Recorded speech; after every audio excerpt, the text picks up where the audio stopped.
Hi there.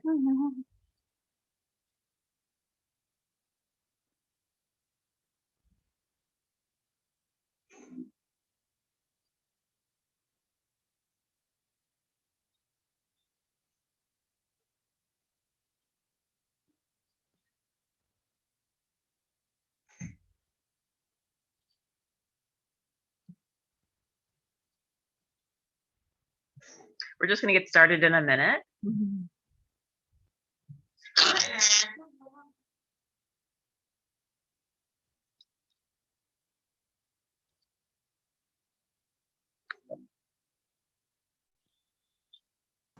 Hello, Ashley. Hello, I'm going to start letting folks in if that's all right. Yes, that's totally fine. I had to sign in as an alternate rather than a co-host, and that's fine with me, as long as that's fine with you. Okay.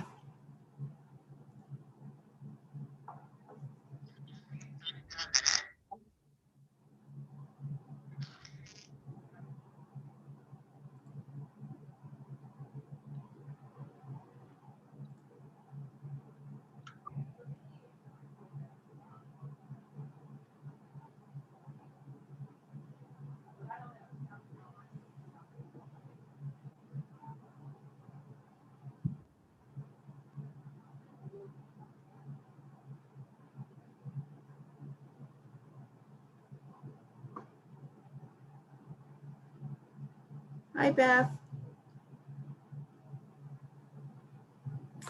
Hi, Tara. I was going to say it's good to see you again, but you didn't see me earlier. I saw you earlier. So sort of a one-sided good to see you again. Yes, it is. It is good to see you. I think at some point everyone may have seen my DC first day employee photo shot too. That's what they use for the for the Microsoft Teams. So Perfect. It's great. Just started this book last night. Loving it so far. Really excited for the discussion. yeah, it's a quick read. I'm finding that I found it was very quick and enjoyable on many levels. Thought-provoking too. All right, we're just going to wait a couple more seconds. I just want to make sure that our captioner is in the audience and is all set.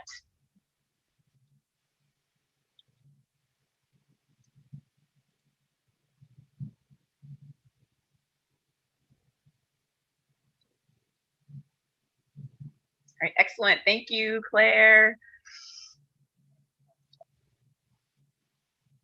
All right, we're going to jump right in. Hello, and welcome to the National Portrait Gallery and the DC Public Library's special edition of our program, which is called Art Afterwards, where we discuss portraits and prose. This is really exciting because we're having a special edition of Art Afterwards today. We're going to be looking at portraiture through a young adult lens. So for those of you who have been with us throughout the day, I just want to give a special heads up that this discussion features content which is for young adults. I am Ashley Corin. I am the Women's History Content and Interpretation Curator for the National Portrait Gallery, and I would love for my co-host to introduce herself. We are so excited to have her. Tara, please. Thank you, Ashley. So I am Tara Thomas. I am a youth services librarian at the DC Public Library, and my location is at the Martin Luther King Jr. Central Memorial Library. And it is open for takeout service, which means limited services, but we are indeed open. And we are glad to be doing things virtually with the National Portrait Gallery and our own programs as well. So thank you for having us. Thank you for being a part of this experience, Tara. Just a small note before we get started, you might be able to see captions at the bottom of your screen. If it is distracting, you can always opt out of them. So that's always an option for you. So today, Tara and I are going to talk about two really interesting works of art. And at first, they might seem a little bit different. But as we go through the conversation, you'll be able to sort of make the connections between these two works of art. So with that, we're going to start the conversation by discussing a portrait, which is very near and dear to my heart in our collection, which is this portrait of Juanita Jackson Mitchell and the Scottsboro Boys by Britton and Patterson from 1936.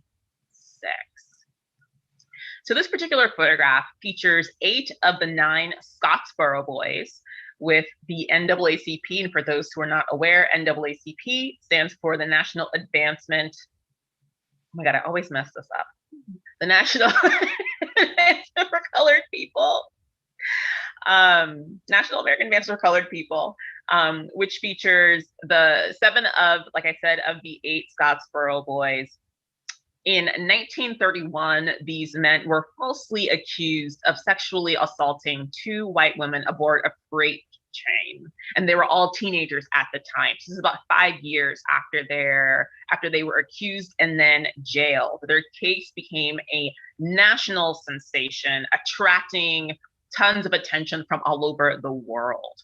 So in this particular object, we have 8 out of the 9 men, along with representatives from the NAACP, which include Juanita Jackson Mitchell, who I will introduce later, Dr. Ernest W. Taggart, and Laura Kellum. So I'd love for everyone here to just take a few moments to take in this image, right? Look at all the different corners, pay attention to what people are wearing, their poses, their facial expressions, really sort of think about sort of what actually is happening in this particular photo. So just take a few moments to really take everything in. And if you have any observations that are interesting, please feel free to share in the chat box.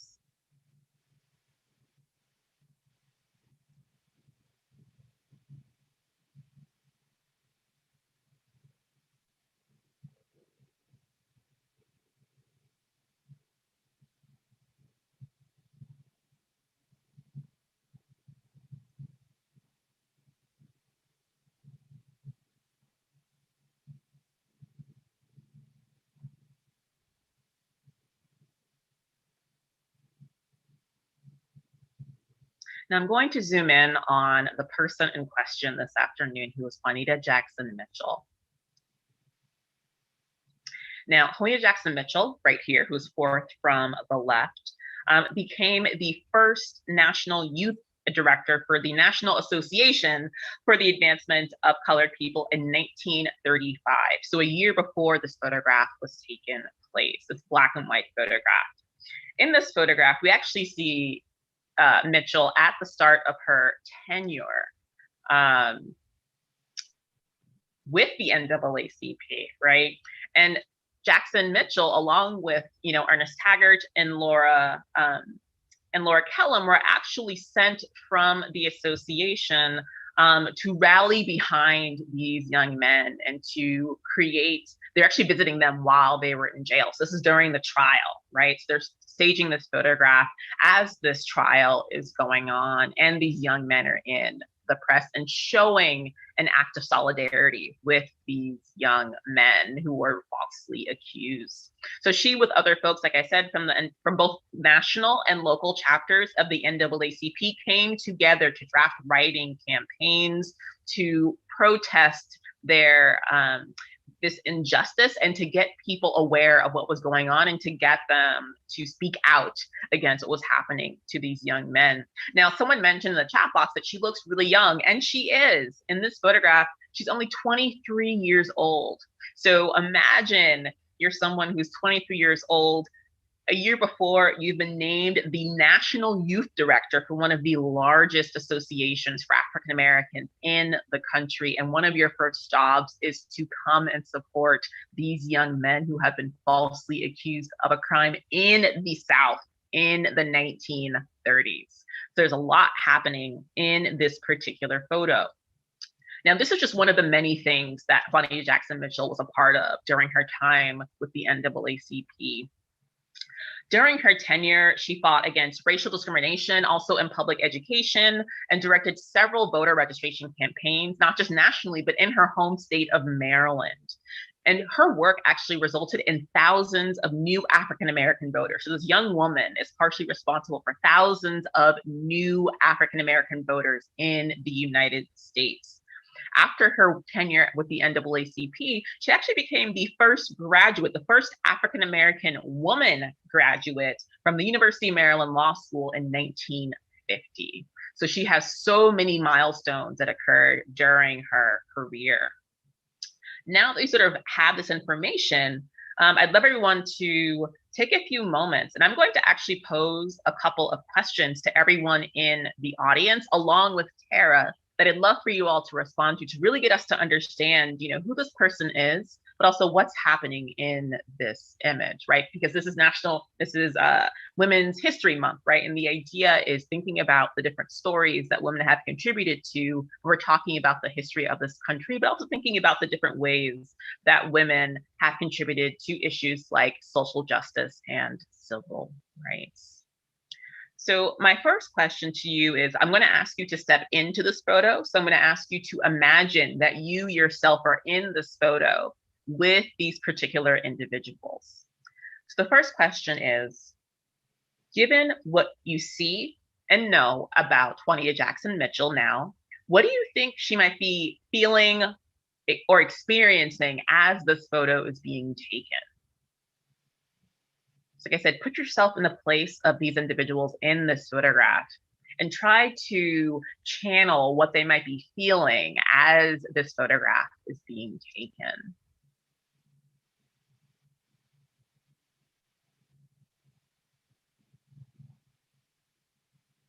So Tara, do you have any thoughts? I'd love to start us off. So I was fortunate to see this when before the online exhibit went live, and to work with Ashley on picking which one we were going to discuss and then connect with the YA book. And there is something about, well, and we can talk artistically about the structure of the photograph too, but your eyes immediately are drawn to her. And some of that is, she wears clothes well. She is a fashionista and a girl after my own heart for that, because my family would totally be like, yep, we had the closet to prove that. And it's also very much the time period, that you're getting dressed. And certainly you're representing Black America and its history. And therefore you need to present yourself in a certain way, and knowing those burdens you carry. I think what I'm struck with and as you just mentioned, she's 23 at the time. And when these children, because who are now men, are in incarceration, when they were accused of rape, some of them were the same age she was, and some of them were younger. So she's standing with people who are about her same age and who have been incarcerated now for 5 years. And I just look at there's a light to her. There seems to be a warmth and welcomeness to her that also, that I would hope brought comfort. Because with it, I can also see resolve. And just, I keep looking at her smile, which isn't a total smile. And part of it, I think, is that warm, welcoming person. And some of it, I think, is knowing that trying to get probably that right juxtaposition between, the seriousness of what we're doing, but also making this approachable to the letter writing campaign.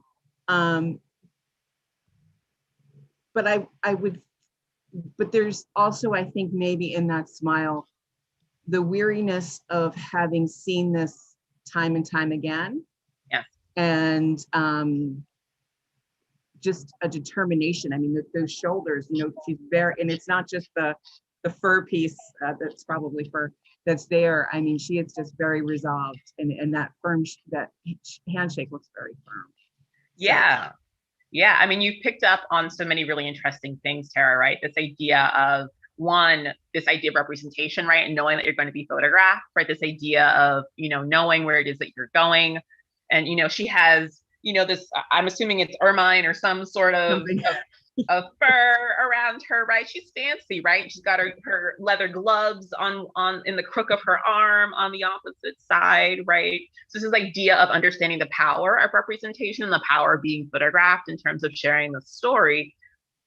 But there's also a confidence, right, that comes through her smile and through her looking directly at the camera, right?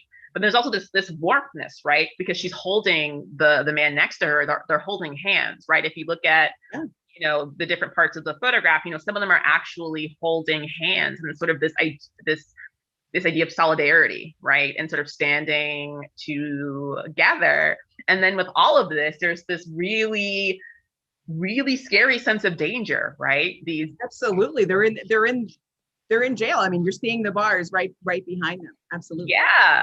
Yeah. So it's a really interesting photograph because there's so many levels to it in terms of emotions, right? And I want to recognize, this idea of, how, sometimes when we look at a photograph, we may not necessarily know exactly how someone is feeling because of what they might want to represent with that photograph.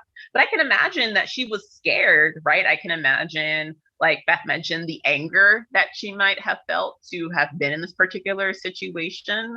But also, I think there's something very, there's almost something slightly confrontational about the way that they're standing and the way that they're looking directly at us, right? By saying, I'm not going to cower. I know these things are happening to me, but I'm not going to cower. I'm going to look directly right into your eyes and show you that I'm not scared. So there's something really interesting happening in this photograph. Yeah, it's that, you will not look away from us. Yes, exactly. One of the things you didn't mention about her that I was inspired to look in more about Juanita Jackson Mitchell, because she's not actually Mitchell at this point. Yep, exactly. She comes from a legacy of civil rights leaders, and particularly her mother. And as we talk about Women's History Month, I'm looking at, this is someone who must, as you mentioned, probably is scared, but seems to just, have this determination and resolve and still have this warmth in this situation. And you think to yourself, if we steal Lady Gaga's phrase, we're born for this, you know what I mean? Or something like that, you know what I mean? We have seen this and we know what this is, and we're rising to that moment, which is, you do wonder, it makes me wonder about her family dynamic. Yeah, of course. And then of course she then, marries Mitchell, who's, considered the 101st senator. And then they have 2 children of their own who become state senators, and just this family legacy of really making sure that Black lives are recognized and matter and move forward, which exactly, and she's only 23 in this photo, and she's doing that already. Yeah. And I think that's really important to consider, right? Because this is 1936. So we have this Black woman who was tapping into her agency, tapping into her power, and understanding how to leverage her education, her background, right, her connections to be able to do this work, which I think is incredibly extraordinary, right? Given everything, right? This is 1936, the Great Depression is still going on, right? There's rampant racism and sexism, but this woman, right, just despite of all these things that are happening at the time, has really tapped into who she is and what she stands for, and has allowed that to create a career where she's of service of others and for her people, which is incredibly dynamic. So the next question is, so we stepped into the photograph. Now we're actually going to step out of the photograph for a minute. So we're thinking about, what we've learned about her story, but what else would you like or need to learn to understand her perspective better? And we talked a little bit about that, Tara, right? Like understanding like her family dynamic. I think for me, and I say this with a wary eye on,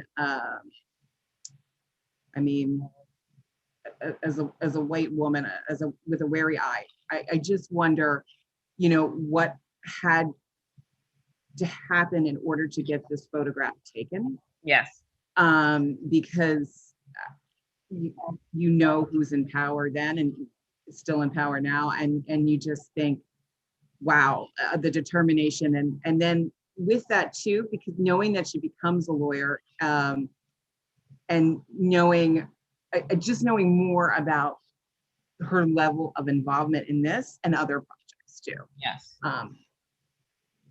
But I think one of the reasons, and maybe we can talk about this with some questions or thoughts in the chat as well, is one of the reasons I was drawn to this is not only her, and the way you positioned it in the exhibit was so great, because it shows, everyone in the photograph, and then you zoom in on her, which is, and her determination.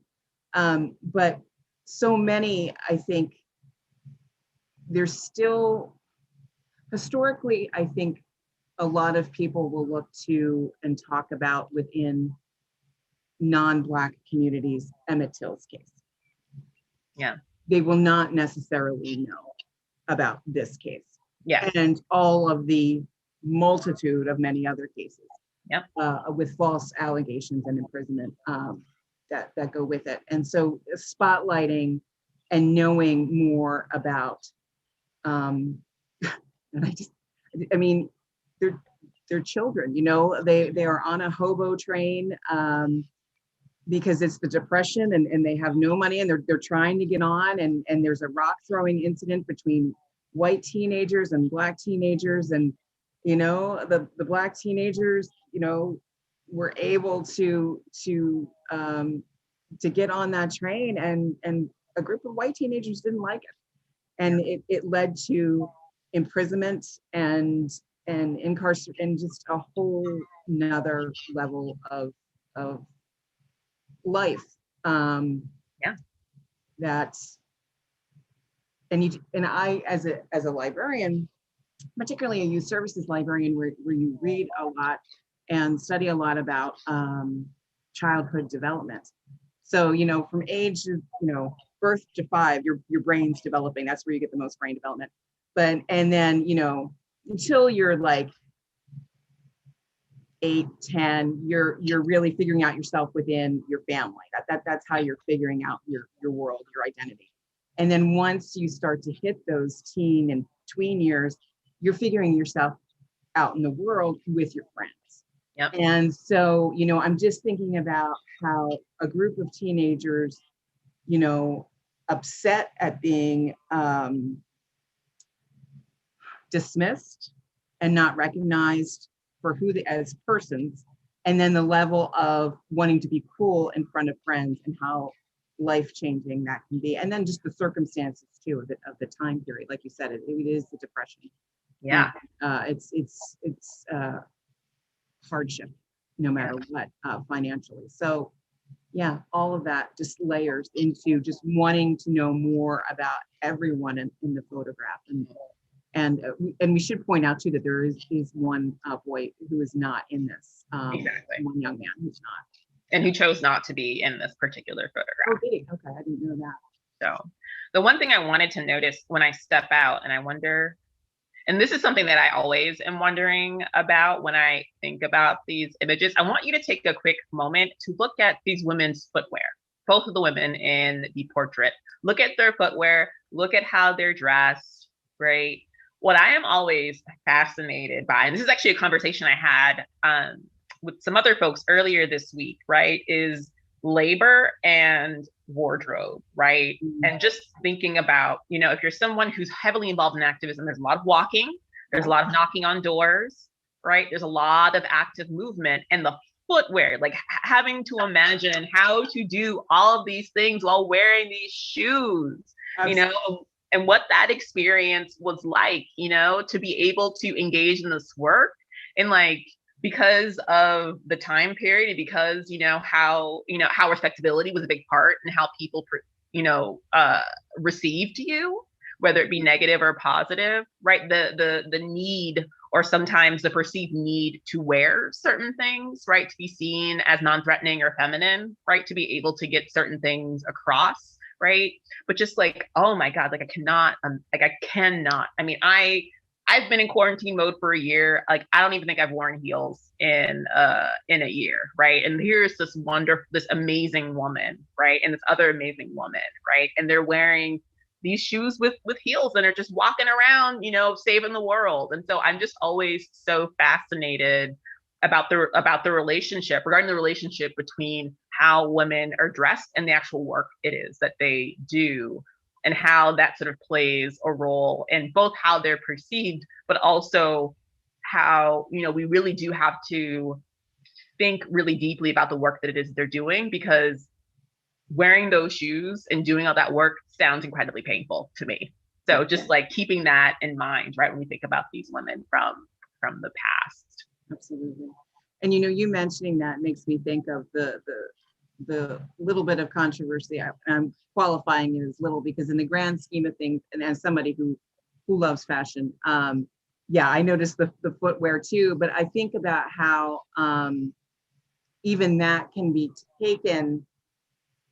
Someone like Vice President Harris's Vogue cover, yes, and her footwear, and how putting her her love of Chucks and Converse, and how that that comfort, and realistically, campaigning is not easy stuff. And then in a Vogue cover, and then it becomes, why are you showing that side and not the full I think the term her friends uses, the put together side, or her mother uses, put together with the the suit, the pearls and everything. But it really is a statement too. I mean, of how much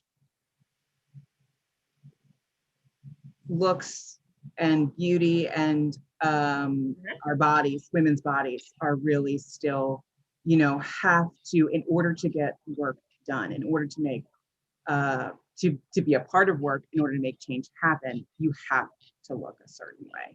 Exactly. And sadly, even today. And when you do wear the comfy shoes, it becomes, this whole thing that you're just like, let's focus on the fact that I do work. Yeah. I mean, because I don't want to keep going, but I just love this conversation, right? Like, one of the things that, in the future, what I'd love to do is to ask folks, like, imagine if she were wearing the same clothes as the gentleman standing around her, right? And thinking about perception and thinking about, how she might have been perceived. So, but I'm gonna move on to the last question, because I could really talk to you about this forever. I know, I could talk about the one gentleman's hat. Yes! I absolutely love. And then the guy on the other side, and he puts his hand on his hip, and I do that in every photograph, practically, because it's more comfortable, but it also does give a bit of confidence, and some people might interpret that, and I don't. This word has context around it that I don't like, as swagger, and I think that's. Would be unfortunate that they're missing, what is obviously a very.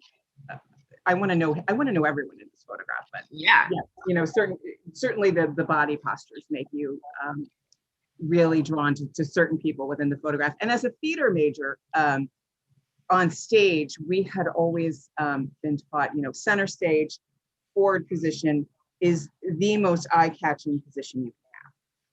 And so you avoid that. So normally what you do, you rarely ever take that posture. Normally what you do is you stand angled. It's called cheating out, which is exactly what both women are doing, both Juanita Jackson-Mitchell and Laura Kellum. And unfortunately, Laura Kellum's like a little more petite. So your eye doesn't get drawn to her as much. But yeah, the positioning, and I don't know if it was, I would be curious, you asked, share out what you'd like to know. Is the Britton and Patterson photographs I'm not familiar with, and if that's a whole group of photographs, and if they just normally were, quick snap photography, or if it was actually posed this way as much as possible. Yeah, I tried to dig into this, and I believe that this image was originally for a newsletter. So and I think it might have been a newsletter connected with the NAACP, and then this image was used in other publications as well. So I think it's just one of those like companies, right, that take pictures and mass produce photographs for different news publications. But yeah, I really would love to dig in there and figure out who these people are, whether this is their style, right? Like, is this their style? So the last question is, so we've stepped into the photograph, we've stepped out of the photograph, and then finally we're actually going to step back. We're going to step back an extra step, right? So if this is hopscotch, we're going backwards. And so thinking about the conversations we've had about what could possibly be the perspective of both the artist and Juanita Jackson Mitchell, or Juanita Jackson, as we have established, what do we notice about our own perspectives as we evaluate this image? And what does it mean for us to try to understand what Juanita Jackson is feeling as she's in this photograph, right? And one of the things that I love most about fiction books is that that's what they ask us to do, right? They ask us to not just think about the people that we're reading about, but how we might be projecting or discovering our own feelings, our own identities, right? Through the characters that we engage with, right? And it asks us to understand why we feel those things and where these feelings might come from. And so I guess I'd love to pose to you, Tara, right, this idea of we're looking at this photograph and the things that that you're drawn to, the way that you feel about Juanita Jackson Mitchell. What do you think that tells you about yourself? I would love to say that it means that I am a strong woman, and and that I am drawn to being with other strong women. I mean, it's funny you mentioned that, because I'm looking at her and I'm like, I wonder what it was like to work for her. Do you know what I mean? Yeah. And I want to work for her, because she's just, this is somebody who gets stuff done, and I'm somebody who sometimes gets frustrated by bureaucracy when it's slow to churn. But I think obviously, we've talked about fashion. Obviously, I'm drawn to her for that. But I think it's important to note that while I understand some things and can imagine some of her life as a woman, I can never understand everything for her as a Black woman. There is just a level, and it's true for everyone in that photograph, but particularly as a Black woman as well. I know some, but not all, of circumstances around this, as well as historically in 402 years of history here in America. But I don't know all, and I certainly have not lived that experience. And I think that that's really important to acknowledge, that there's a level of knowing that I will never know or get.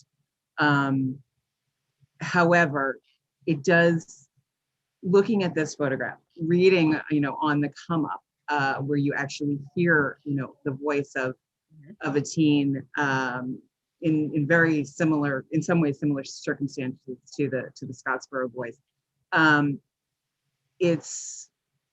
It creates empathy, and I think that is something that is so needed. Yeah. And then that leads to self-reflection and really thinking about how you interact with the world and everyone in it, and how you can strive to be anti-racist and acknowledge your own bias and really move forward, because it's been far too long. And as much as we're talking about this photograph, I wish this photograph was not in existence. Yeah. Yeah, and that's an awesome point. I mean, I really appreciate you saying that, right? Because one of the things that makes my job so hard as someone learning about women's history is really pushing myself to always contextualize what it is that I am looking at, right? To really, it's important to understand how my 21st century lens helps me understand what these objects are and who are in them, and how to find the history, and how to share that history. But I think, something you mentioned earlier, Tara, it's also really important for me as someone who is not from that particular era, is to be really careful and not projecting too much, because we don't know everything, and we don't have this person's voice, right? I think that's really important, right? Like you mentioned, we don't have her voice, we don't have her words in this particular instance. So for all the speculation that we're doing is great, but it's also important sometimes to take that extra step, right? To do the research, to figure out who these people are, right? But to also respect the era that they're in, and like you said, Tara, to really put it into context, this image, which is on the one hand, is great because it's an example of her work. We don't have there's not a lot of examples of her being a part of this historical moment, right? There's something that's incredibly important about this image existing, but there's something really heartbreaking, like you mentioned, that this had to exist at all, right? The fact that she had to come down there, the fact that these young men were in jail, right? There's something about this that's very bittersweet when you're thinking about the value of this particular image. Because like I said, on the one hand, when I look up stuff of Juanita Jackson Mitchell, a lot of them don't actually mention her involvement in this case. They talk mostly about her civil rights involvement and work with anti-discrimination, but they really don't talk about this. And so thinking about women's narratives and hidden narratives, I mean, this is an incredibly important photograph, but it's also an important photograph because of something really horrible that happened. And I think that it's really important to understand that both of these things can exist at the same time. So, and before we move into the book, I wanted to share this quotation from Juanita Jackson Mitchell, because I think it relates to the story that we're moving on to. And she says, I'm an old freedom fighter. I came up in that tradition, right? It's this idea of knowing oneself, knowing one's power, and understanding the power of one's voice and situating yourself in that, and finding peace and finding value and sort of knowing who you are, but also how valuable you are, and using that value to make a change in the environment around you. So with that, I'll turn it over to Tara. So I'm not sure if anyone in our audience has read On the Come Up or not. It is by Angie Thomas. And you might be, if you haven't read On the Come Up, you might be familiar with Angie Thomas if you've read The Hate U Give, which is huge, and it was also turned into a movie. And please feel free at any time to share or ask, whether in chat, if that's where you're the most comfortable, if you have read it and you want to get into things on that level, we absolutely can. I'm going to start by reading the summary of the book for anyone who has joined us who has not is not familiar with it. And you're going to get what I call shark eyes. You're going to get the eyes as I read off the screen here. So 16-year-old Bree wants to be one of the greatest rappers of all time, or at least win her first battle. As a daughter of an underground hip-hop legend who died right before he hit big, Bree's got massive shoes to fill. But it's hard to get your come up when you've been labeled a hoodlum at school and your frigid home is empty after your mom loses her job. So Bree pours her anger and frustration into her first song, which goes viral for all the wrong reasons. Bree soon finds herself at the center of a controversy, portrayed by the media as more menace than MC. But with an eviction notice staring her family down, Bree doesn't just want to make it, she has to, even if it means becoming the first thing the public has made her out to be. Excuse me, even if it means becoming the very thing the public has made her out to be. Insightful, unflinching, and full of heart, On the Come Up is an ode to hip hop, from one of the most influential literary voices of a generation. It is the story of fighting for your dreams, even as the odds are stacked against you, and about how, especially for young Black people, freedom of speech isn't always free. And with that, I thought we would dive in by focusing on, hold on, get back to the big view of things here. Focusing more on, there's a number of themes and ways that this story connects. And there's the criminalization of Black and brown teens. There's resistance, and there's self-determination. All of those things we can see in Juanita Jackson in the photograph. And we can also see with those surrounding her in the photograph, the Scottsboro Boys and the other NAACP members. That being said, I think where I'd like to start is to talk and lead our discussion to about the, I mentioned being a youth services librarian, and you learn about child development and the adultification of teens, and particularly of Black and brown teens, that they are supposed to act and looked at as being adults long before they are.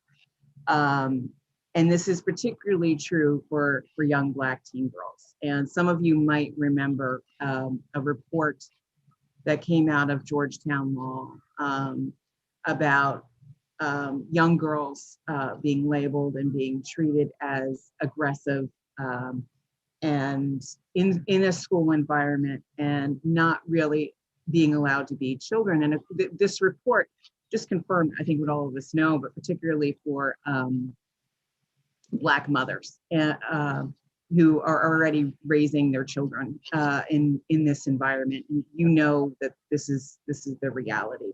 And so I look at Juanita Jackson Mitchell, and I think of how she is going to become a mother of two children at one point. I mean, she does have two sons, but I look at her on that level. And but I also look at her and I think to myself, how would she be fighting for, because she held, was a fighter for youth for so long. How would she be doing that with what today's youth is finding themselves in, and particularly for Black girls who are just really, and Black girls like Break in on the come up, who are just really not getting what they need from within this systemic, situation that we're in, and how the Black community is really having to continue to fight the fight on this. So I'm going to read a section of on the come up, and that's going to detail what exactly happens to Bree at school. And I must have, let's see, it's going to be two sections. Let me open this one. So she is with her best friends, Sunny and Malik. They go to an art school. They are bused there. The school receives grant money. Otherwise, it would not be segregation forever there, probably. It's just very much a place where you feel the fact that you are a person of color if you are white. And so there are security guards at her school, and she is coming into the security clearance area with her friends, Sunny and Malik. And here we go. The metal detector doesn't beep, but Long, that's one of the security officers, puts his arm out in front of me. Go back. Why? I ask. Because he said so, says Tate. It's another security officer. But it didn't beep, I say. I don't care, Long says. I told you to go back through. Fine. I go through the metal detector again. No beep. Hand over the bag, Long says. Oh, my candy stash. If they find it, I could get suspended for selling on campus. And that's one of the interesting things about Bree's character is her mother refuses to let her take money from her aunt, who is a drug dealer. But she does let her aunt buy Bree candy, and then candy that for the purposes of reselling to her friends in the neighborhood and at school in order to make a little income for herself, a little pocket money. I could get suspended for selling on campus. Considering how much I've been suspended over other stuff, I may get expelled. Hand over the bag, Long says. I swallow. I don't have to. Oh, you got something to hide? Long says. No. Put the camera away, Tate tells Malik. He's got it out and pointed at us. I can record if I want. Hand over the bag, Long tells me. No. You know what? He reaches for my backpack strap, but I snatch it away. By the look that flashes across his face, I shouldn't have done that. He grabs my arm. Give me that backpack. I yank it away. Get your hands off me. Everything happens in a blur. He grabs my arm again and pulls it behind me. The other one goes behind me too. I try to yank and tug away, which only makes his grip tighter. Before I know it, my chest hits the ground first. Then my face is pressed against the cold floor. Long's knee goes onto my back as Tate removes my backpack. Okay, I'm gonna skip a line there. Get off of her, Malik says, the camera pointed at us. You brought something in here, huh? Long says, and he wraps plastic around my wrists and pulls it tight. That's why you didn't want us to see it, huh? You little hoodlum. Where's all that mouth you had yesterday? I can't say a word. Oh my gosh. Yeah. And an experience that far too many have gone to. One's too many, frankly. And I wanna point out this book is powerful for so many reasons. One of which is Angie Thomas is someone who is writing stories for those who are not represented. She and Jason Reynolds, you know, are DC young adult and children's author, who is just awesome. It was awesome. Yeah, the two of them are putting out just such wonderfully extraordinary books that engage. I think, you know, I don't have to be a teen to find this book just completely, myself completely immersed in it. But also the fact that it is, I know, and I think most of us probably on this call know, that these are characters who are not represented much in young adults publishing. And that's changing somewhat, but it hasn't changed a whole lot. But Angie Thomas is definitely a leader within that. And it's so important too, because children need, as I said, these are children, you know, a teen is a child. And so, and they need to see themselves. And that's part of the process of figuring out who you are within it. You know, Tara, I wanted to mention one thing that has struck me, you know, just listening to this passage and thinking about Juanita Jackson Mitchell and you know, this idea of protection and sanctuary. You know, when you live in a world where you feel like there is no sanctuary for you, where you have no protection, right? And the importance of, you know, just the bravery of Bree, right? Just understanding these things and still being brave and still trying to make things happen for herself is just, it's not even extraordinary. It's just, it's heartbreaking. I mean, it's incredibly heartbreaking. It is incredibly heartbreaking. She's such an interesting character. She and someone who, you know, you just want to, Angie Thomas writes in a way that you just want to meet all of these characters in a lot of ways, and spend time with them. And it's a pleasure to spend time with Bree. She never knew her father. He was, you know, about to hit it big as a rapper, but his manager had said, you know, you need to have a more gangster kind of life in order to make it big. And he took that seriously. It wasn't just a role. It was, and so that ended up getting him killed. And so she doesn't know him, and she's yearning and pining to know him. And she's constantly faced within her neighborhood people who are, you know, oh, you know, you're your father's daughter, and she doesn't know her father, and she wants to. So there's that level. There's the fact that her mother is so devastated by her husband's death, and she has Bree has an older brother as well, that she can't take care of her own children. There comes a point where she becomes an addict, a drug addict, and actually drops them off when Bree is very young, and at her in-laws, Bree's grandparents' home, and has them raise her until she gets herself clean. So now Bree is back with her mother, but it hasn't been all that long, and she lives in fear. You know, every time her mom closes the bedroom door, she goes to worst case scenario of, gee, my mom is doing drugs again.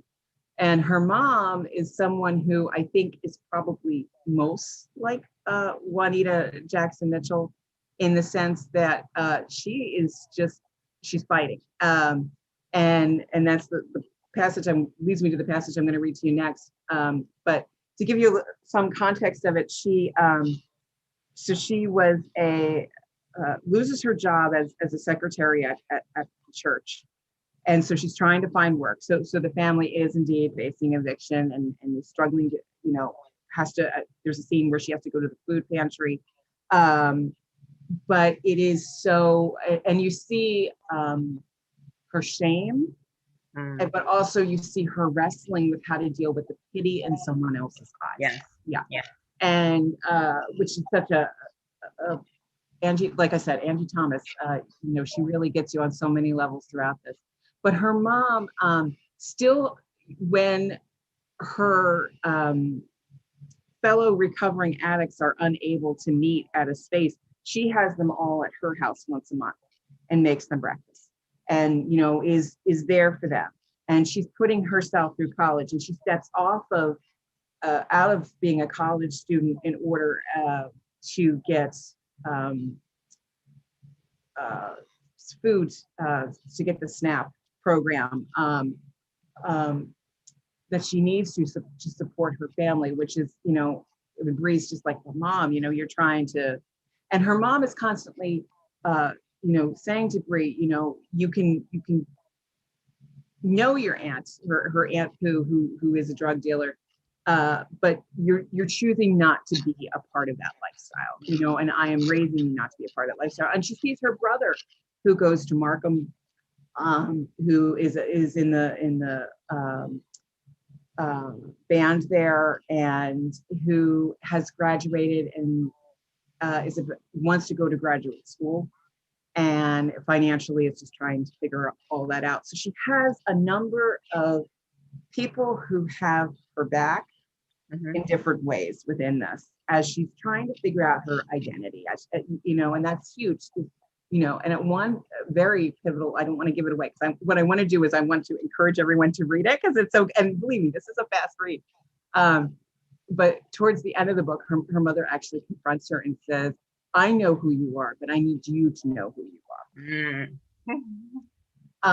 And I think that, and that's exact, and I just go back to the picture of the Scottsboro boys, and I go back to Bree, and in a situation where it just, you know, it gets people want something different from her. Immediately, the Black and Latinx coalition want her to stand up and be like, you know, this is wrong, and have a voice in that. Her aunt gets some money and together and has her, because you know hip hop plays a huge part in this. And there is a playlist on Spotify, and Angie Thomas actually talks about hip hop music and why she loves it in particular songs as well. And I think the thing for her is a lot of it is she's an artist. She just has to create. She has a notebook full of songs. And immediately, and you see her when she does compete in her rap battles, that she really is trying as an artist to have an artist's voice, and you see that come alive. So when her aunt has, pays the money for a recording of one song for her then to be able to release, to get buzz, she goes and records it right after this incident. I mean, it's pretty much within like a week. And she hears this hammer of a beat. And she immediately just goes to being pushed to the floor and, face pressed against the floor and, rightfully feeling anger about that and a whole lot of other emotions, and portrays herself in her song as part of a gang, and having, clips on her hips and things like that. And she writes it in a way where if you're paying attention, it says, if this is what you're going to label me, well, then that's how you see me. Will I become this? But that distinction is so finite that what ends up happening is this song becomes a hit when she posts it online. And she has friends, like her friend Malik, who's part of the Black and Latinx coalition of students, who's like, why are you doing this? This is not the way to go about it. And then she has gang members within the neighborhood who take it as a throwdown, and you're now part of this culture, and you're pretending to be, though, because we haven't really seen you here before. And so it just creates this whole thing. And then within the school, of course, and as I mentioned, it is a predominantly white school. You have then, after this incident, and it's not just her friend Malik who's recording, it's other people, and they haven't recorded everything, of course. And so it becomes, hey, that student is a drug dealer and she should be pushed to the ground. And she also created this rap song in which she talked about her gang lifestyle, and she's a gangster. And it's just completely off the mark. And it really becomes, for Bree, it becomes that question of, and something to talk about, and I'm sure you've talked about in other discussions, being an artist, having that absolute, I want to create, I need to create. And, if this is what you're going to, it's not unusual for an artist to be like, if that's how you see me, well, then I'm going to throw that right back at you. But then to have that, then when you create your art, you put it out to the world, and how they interpret it is with what experiences they're coming to, and it with and their own bias and prejudices. And so it's just completely, you just really, really feel for her. But I wanted to say, I mentioned Black mothers, and I wanted to read this part about her mom, whose last name is Jackson. I just want to do a quick mention that we're almost at time. Okay. Okay. No, I'm going to quit. And Mrs. Jackson, Dr. Rhodes says, may we please have a word in my office? Not until my daughter is released. Dr. Rhodes looks over her shoulder. Mr. Long, would you please release Brianna? He lumbers out and removes the little scissors hanging from a clip on his waist. He grumbles, stand up. I do, and with one little snip, my hands are uncuffed. Jay immediately cups my cheek. Are you okay, baby? Mrs. Jackson, my office, please, Dr. Rhodes says. You too, Brianna. We follow her in. The look she gives Long tells him to stay outside. My backpack sits on top of her desk. It's unzipped, revealing every pack of candy I had. We do. Are you going to tell me why my daughter was handcuffed? Jay asked. There was an incident, obviously. I will be the first to admit the guards used excessive force. They put Brianna on the floor. Threw, I mumble. They threw me on the floor. Jay's eyes widened. Excuse me? We've had issues with students bringing illegal drugs. That doesn't explain why they manhandled my child, says Jay. And she refers to her mother, by the way, as Jay. Brianna was not cooperative at first. It still doesn't explain it, Jay says. Dr. Rhodes takes a deep breath. It will not happen again, Mrs. Jackson. I assure you that there will be an investigation and disciplinary action and will take place if the administration sees fit. However, Brianna may have to face disciplinary action as well. She turns to me. Brianna, have you been selling candy on campus? I fold my arms. I'm not answering. And let her turn this around on me? Hell no. Answer her, Jay says. It's only candy, I mumble. Maybe so, says Dr. Rhodes, but it's against school policy to sell contraband on campus. Contraband? The only reason you all found out about it is because Long and Tate like to go after the Black and Latinx kids. Brianna, Jay says, it's not a warning. It's an I got this. And I apologize. I'm not reading this complete because I know we're shorter time the way exactly they would be with the intonations. She turns to Rhodes. Since when is candy contraband? Why did you come after my daughter in the first place? The security guards had the right to conduct random searches. I can assure you that Brianna was not targeted.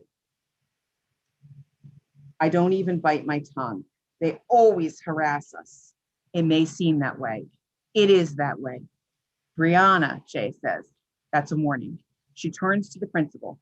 Dr. Rhodes, my son told me, and her brother Bree's brother had gone to the school as well, that the guards picked on certain kids more than others when he was here. I don't think my children are making this up.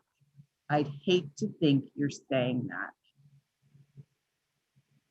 There will be an investigation, Dr. Rhodes says so calmly, it pisses me off. But I stand by what I said, Mrs. Jackson. The guards treat all the students the same. Oh, says Jay. They throw all of them to the floor, huh? So, like I said, her mom has her past, but as you read this and you just look at this portrait, and you're just so glad that her mom is there in her corner and just really fighting administration. And there's a really great scene where she goes up against the superintendent. But the thing about Angie Thomas too is that a little bit later after that scene, she creates a second one with the superintendent and the mom. And, as we live in this world and we all see the way things often play out too much. But I think Angie Thomas wants to leave us with hope. And I think that's very important for kids. And so this is a very hopeful novel. It is very funny. Some of the dialogue between Bree and one of her friends, Sunny in particular, is hilarious. There's a little bit of romance in it as well. But you really see an artist too trying to come into being and someone developing into who they're going to be and how much of outside forces beyond their control really limit the decisions and path that she has. Her mother at one point says, to the superintendent, I'm only able to send my daughter to one of two schools. You're able to take care of, what happens to all of the children in the schools. Mm-hmm. My hands are very, very limited, my options, which is good. Yeah. One of the things, and unfortunately we have to bring this discussion to an end, but I know that we could keep going for another full hour, Tara. But, one of the things that I think is so important, right, when thinking about not just Juanita Jackson Mitchell, but also Bree, right? This idea that there's no one singular story when we talk about women's history, when we talk about the timeline of women's history, right? And we think about, I mean, I work at the Smithsonian, right? I work at the portrait gallery where we have walls full of really wonderful people, but we're not going to have everybody's story. And that's why it's so important that things like this exist, right? On the Come Up exists, because it is important, because, you know, maybe, you know, Bree's story is about a young woman who wants to be a rapper, but her story still tells us a lot about what it means to be a young Black woman in America, regardless of whether she invents a new thing or becomes a star, or none of that matters, right? The idea is, you know, it's so important to understand that there's no one singular story, but that sometimes, you know, that story may not be in a portrait. It may come from a book too, as well. Or they can be read hand in hand. Absolutely. You know, I can't tell you how many times you walk around and something you see just sparks the creativity, and you can bring back and fills you in a way. Not to get too sidetracked, but I another artist. So Suzanne Vega, who some of you might know as a singer-songwriter. Yes, the Tom's Diner. Yes, Tom's Diner fame. She was performing on my college campus many, many years ago. And I went to hear her speak, and she was talking about walking around art museums and looking at art and walking around the city and just getting filled up again in order to create. And I think that's very true. I think it's just, you know, it comes from so many different places. It really does. Exactly. And with that, thank you so much, Tara. Thank you to everyone who joined us this afternoon. Please read on the Come Up, and please continue to support your local library. And with that, thank you, Tara. Thank you, everyone. Have a wonderful weekend. All right. Bye-bye.